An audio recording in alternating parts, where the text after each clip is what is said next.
Reserve list buyouts and diamonds in the rough. What do you guys think? Is there any left to find? It's coming up next.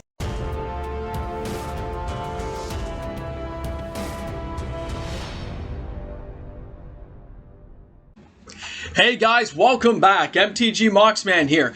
If you're new to my channel and you are somewhere finding me out there, well, hey, thanks a lot for checking out my content today. I do hope you enjoy it. So how was everyone's weekend? Did you have a good time? Did you buy some magic cards? Did you chill out with some friends and family? Did you think about going to an LGS and maybe possibly going into that store and actually playing a game?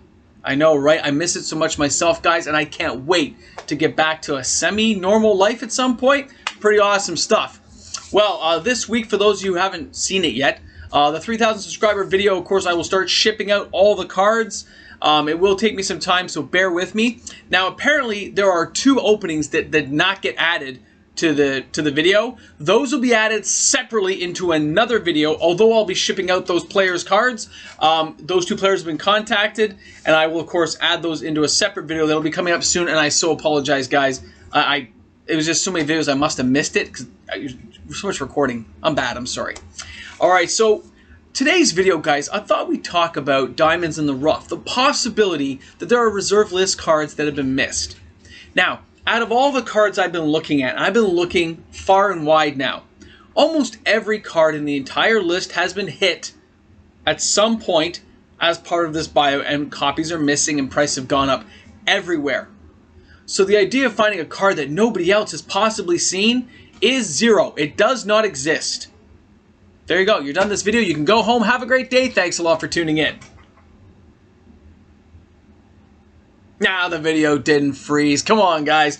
What's actually going to happen here is I'm going to have a discussion about some cards and the rising value of certain cards versus others. And some cards that still have some leg room to grow. Some way to stretch their wings and get out there. Now, all these cards, of course, will be up and down depending on how the market accepts the cards as either a card that can be used or just as artwork collectible and a card on the reserve list. Okay? There is a lot of possibilities, guys, that most of the cards on the reserve list are not feasible for almost any deck. People have to come to that conclusion by now that you can be buying a reserve list card that actually has no worth in terms of game value, but because it's reserve list, it's still considered, you know, an old card that should be cherished and protected. That's why I'm so big on the near mint copies of the next to worthless cards. That was the whole joke we said earlier. If you're going to go for an old card that isn't worth anything, look back a few months, guys. I did videos on this where I said you go for near mint. Because then if somebody's finishing a collection, they're going to be looking at that card. Because there are lots of like throw champion type cards that are not really that great, beat up and trashed, been played around, that just aren't worth anything, guys. But the cards today, all of them either have artwork, some beauty, some possibility of maybe finding a home in a deck. Alright, guys, the first card we're going to talk about today is going to be the Bazaar of Wonders. Alright, now, it's kind of an interesting card. Because, you know, it exiles your stuff from your graveyards, and then it counters any spell with the same name as those cards, which is kind of funny.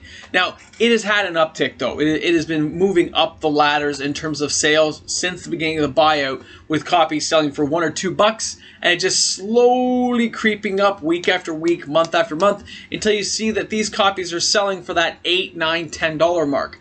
Yes, that costs you some money. Yes, that's not cheap. I get it. It's not as cheap as how they were when they were 50 cents. I get it. But in terms of viability of decks and cards, you are running out of choices out there. We've all come to the conclusion that at some point the reserve list cards are just all going to get expensive. Now, the sales actually kind of warrant out what you're seeing. It's buying and selling for right around the level, which means, again, even market, people are buying and selling at around this particular price range, and it's holding, at least for now. Okay, I like that. I like the fact it's not jumping up in price, it's kind of staying steady. The artwork is beautiful to look at. The card itself's mechanic is okay. It does cost $5, though, which is kind of a killer for a lot of decks to get something like that out fast. But if you could wheel or manipulate people's libraries to get certain cards in their graveyard, I mean, I can see this being used as like a sideboard card, I guess, in certain decks, but it's not a horrible card, okay? So the Bazaar has been selling well and consistently, by the way. Again, it's having multiple sales in a week. I guess it's a lot of people buying out smaller copies of it. There were some copies that were cheaper, but they were back in January, of course. February, March, I've seen this card go up from like a few dollars all the way up to $8, $9 level, and it's been staying steady here for the last 30 days, okay? I mean, it's not bad. It's not the worst card I've ever seen, put it that way. Now, this one caught my eye. All right, we're going to talk about Teferi's Imp, which is funny because I don't really picture Teferi as a guy who needs an imp on his shoulder helping him out, but I mean, he can have whatever he wants. He's like a multi-planeswalking wizard dude who's been stuck in time bubbles before. Now, this card is not bad either. Okay, when it phases out, you have to discard a card. Understandable, but it can be usable in a lot of deck situations. But when it phases back in, you draw a card. And that is a nice ability as well. And for its casting cost being 3, making it a hard target to hit for board wipes because it's going to phase in, phase out, phase in, phase out. This is not a bad card. This card I see having room to grow. Yeah, it's a creature and it can get picked off, but this card has room to grow. And I kind of like the little flavor text at the bottom, where it's like, made you look, and he's got the scroll like the Evil Witch's monkey and he like flies off with it. I like that. I love cards with good flavor text that kind of lend to the card's ability. And this card does have room to grow. It will continue to rise a little bit. So whoever bought some of this, good. Sales are consistent going across the board. Now, you see the last sales here I have up till March 12th. Guys, that tells you it's selling every day, and there's multiple copies in a week on multiple websites. So good for you, Teferi's Imp. You are continuing to like make people look the other way and get sold. I know, right? It's very cute. Now, this one I just want to mention. Undiscovered Paradise. This is not a bad card. It's from Visions, right? Tap for any mana, pick it up the end of your hand. Totally understandable. This card is better than people realize. This card is still going to go higher. Do I like it at that $30, $35 level, which is what it's kind of going for? I know you're seeing the 20s here and stuff, but it is higher than that, particularly what most people are selling it for is higher than that. So when I look at this card, I say, yeah, like I'm looking at my screen, I'm looking at you guys. Yep, I've used this card in current decks. I've used it with Zernor, with Crucible World, Fast Bond to bring back an infinite mana supply of combos I need. It's a good card, okay? It can be used in a lot of situations, especially when you just sometimes just need that particular land. So I can see why it gets used. I can see why it's rising. And its drawback, sure, it hurts you, depending if you're ready for it or not. So in this case, I say kudos to you. This card is going to be $50. It's going up. It's going to stay up. $50. I called it. I called it. $50. I'm telling you, you're going to see this stuff. Now, the next card coming up is kind of like a play on another card. Okay, we'll go into that. But I do like the card for its flavor text and its history in Magic. Okay? And this is going to be the Ring of Gixx. Now, the Ring of Gixx, remember Gixx was a rebel guy from back on Dominaria and stuff, right? He's one of the first Phyrexians turned over. He battled against Urza and lost, by the way. Or Urza won, although he had to sacrifice some of his friends. It's cool, okay? Now, it basically acts like an Icy. It has the drawback of being Echo. But somebody had sent some messages on Patreon about this, and a few on the emails. Remember, the old foils like this are very hard to come by. So although you might be not keen to get a Ring of Gixx, because it's not a very particularly awesome card with its echo effect and stuff, remember this though. If you can find one in foil, because these cards were so hard to get in foil, that's worth a lot of money. Okay, you're going to see a lot of, it's like hundreds and hundreds of dollars. So if you can get one of those near mint, that has serious value. Now, Ring of Gixx used to be $1.25. I've checked my stat sheet, and I own 4 of them, and I paid $4.85 with shipping. So look how much it's gone up now. So these undiscovered gems that we're all hoping to find really don't exist the way they did 90 days ago, and that's what I'm here to tell you. I want you guys out there to realize the real hunt for old cards is pretty much over. Now, it's solidifying positions of cards you want and realizing you're going to be paying a higher amount if you try to get them right now. I don't want anyone here thinking this is going to be an amazing deal at $12. I don't want you to think that.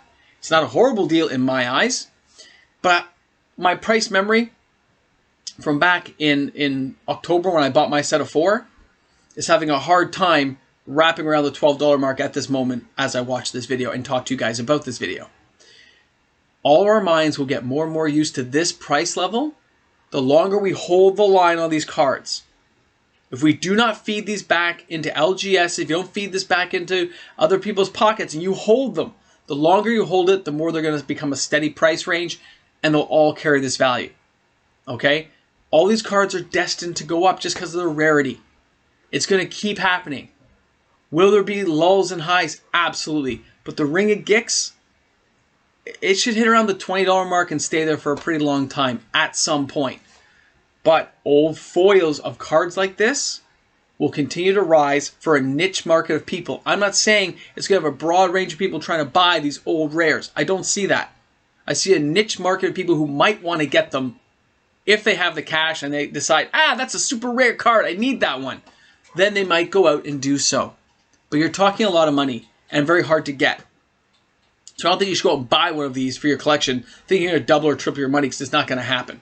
But if you want to get a play set of these to have some fun as a cheap version of an icy, which it kind of is, right? Because it costs a little bit less to get out, but it does have its echo effect. And it's a cool part of Magic history, so I have no problem. It seems like the Mightstone and Weakstone from Antiquities, they're not on my list today, but I remember them being like $2 cards, okay? Like, they weren't worth anything. It's $4 to get out for the little effects they do. But as part of Magic's history, they are epic. And I'm glad that I have some, right? All right, guys, thank you so much for tuning in today. This is MTG Mox, man. I'm looking forward to seeing you guys on Monday for another exciting episode. Guys, stay tuned. And if you're new to the channel, thanks a lot for subscribing, guys. Have a great day today. And this is where I click things and stuff. It's crazy to think about. These prices have just gone up and up and up. But will they hold? That will be the question. I see them holding, at least for now. And that's awesome. Crazy. Hey guys, big shout out to all my patrons out there. They are amazing, they are awesome, they are stupendous, they are patrons. Patrons make the world go round. And I like saying patrons. Patrons is awesome. But so is nachos and cheese. Deadpool's pretty cool too. You never know who's going to show up. Thanks a lot. Have a great one.